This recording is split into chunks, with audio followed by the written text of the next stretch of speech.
Hello and welcome back. Now we've just created an inventory widget called inventory bar, and we've added it to our shooter HUD overlay. So now we're seeing it on the screen.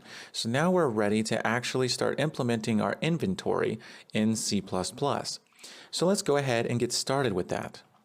Now here is our shooter character.h file, and we're going to need to be able to store our inventory in some sort of container. And in Unreal Engine, the T array is perfect for an inventory. So let's go ahead and create a private variable. So let's go down to the bottom of our private section and create a T array. And this is going to be a T array. We can hold pointers in a T array, and I'm going to hold pointers to an A item. So it's a T array of A item pointers, and we're going to call this inventory. Better spell that correctly. Now inventory is going to be a U property, and it's going to have the visible anywhere. So we're going to be able to see it from blueprints, but this should only be set from C++. So we're going to make it visible anywhere, blueprint read only.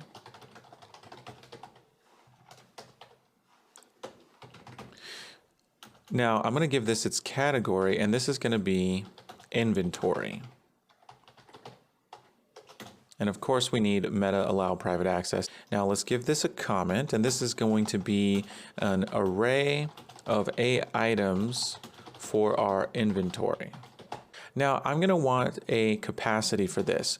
We're only going to be able to store a finite number of items, and since we have let's go back to the game and press play. Since we have 1, 2, 3, 4, 5, 6 inventory slots, including the default weapon slot, I'm going to make our inventory size 6. So we will not be able to store more than 6 items in our inventory array. And I'm going to create a variable that's not going to be changeable to represent that. It's going to be a const int32, and I'm going to call this inventory capacity. I'm going to initialize it right away to 6, and that way we know that we cannot have more than 6 elements in our inventory array. Now, the first thing we should do is add our default weapon that we spawn to our array, and we can do that in our spawn default weapon function. Remember, spawn default weapon gets called in begin play. So let's go to spawn default weapon, and here in spawn default weapon, we're spawning default weapon, and actually it looks like we're spawning the actor and returning it from spawn default weapon.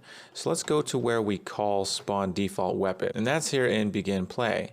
So we're calling spawn default weapon and returning that to equip weapon, and then we're setting a couple properties on it, but we can actually take that equipped weapon now and add it to our inventory.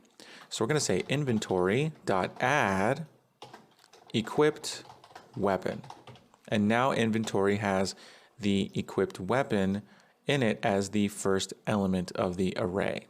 So now if we pick up a weapon, we're going to want to add that picked up weapon also to the array. So let's go ahead and take a look at our pickup item function. So we're going to go to pickup item, and here in pickup item we do different things depending on whether or not item can be cast to a weapon or ammo or what have you. Now, if we do successfully cast to a weapon, now we can add it to our inventory array. Now, we do need to check the inventory array to see if it's actually full or if there's room in there. Now, what I'd like to have happen is if there's room in the inventory, we simply put the weapon in the inventory. And if there's no room in the inventory, I want to swap the weapon. And that's going to be using our swap weapon function.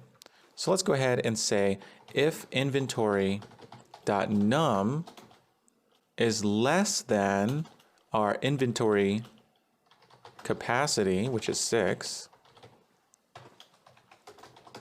then we can add it to the inventory. So we're going to say inventory.add, and we're going to add the weapon. But else, that means our inventory is full. So let's put a comment on the else line and say inventory is full. Swap with equipped weapon. And then we're going to say swap weapon, and we're going to swap with the current equipped weapon. Okay, so now we need to start using some of this data in our widget blueprint. So I'm going to compile this, and while this is busy compiling, I'm going to hop back into the editor. And we're going to go back into our weapon slot blueprint. And I'm going to add an integer variable on this widget that will let us know which inventory slot this widget corresponds to. So here in weapon slot, we can click on graph, and now we have access to variables and blueprint nodes, so we can have blueprint logic. I'm going to create a variable here, add a new variable, and I'm going to call this slot index. Slot index, that's going to be an integer. This will allow the widget to know which element in the inventory array to get its data from. Now let's go ahead and make this editable so we can open the little eye icon, so that way it's editable on each instance of this blueprint. And we must set the slot index for each of these weapon slots. We'll do that in the inventory bar, because the inventory bar is where we have a bunch of weapon slots and we need to set these. So let's go ahead and set these here, and we can do that in the graph for the inventory bar, because the inventory bar has an event graph, and this event construct here is sort of like a begin play. And we can take each of our slots and set their slot index. So scroll down in our variables, and you'll see that we have weapon slots 1 through 5. These are our weapon slot widgets, and we even have our default weapon slot here. Now remember, our default weapon slot corresponds to the array index of 0 because we added that default weapon to the inventory first. So let's drag out default weapon slot and get it, and from that we can type in slot index. And let's set slot index here. And we can go ahead and drag out, and it's already going to have a value of 0 by default, but just to make sure we understand that, we're going to set it here to 0 anyway. And we're going to do the same thing for weapon slot 1. We're going to get weapon slot 1, type slot index, and use a set slot index node, and we're going to use the value of 1 for weapon slot 1. Now I'm going to drag the rest of these out, and by the way, if you hold Control and click and drag, you'll automatically get the getter version of the node. So there's 2, 3, 4, and 5. From weapon slot 2, I'm going to type slot index and set slot index and set this to a value of 2.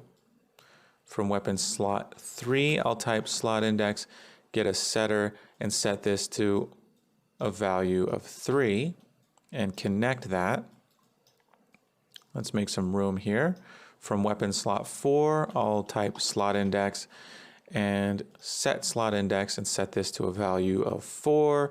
And finally, for weapon slot 5, we'll set slot index to a value of 5.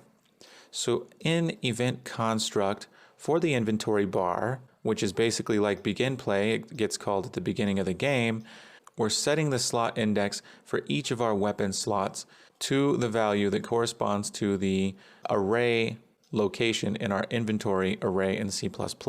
So this is a good way to associate each of these weapon slots here in our inventory bar with a value, and that way we'll know where to look in C++ for data that we can use to bind these properties. So we'll go ahead and stop the video here, and in the next video we're going to start binding some of these properties. So we'll see you soon.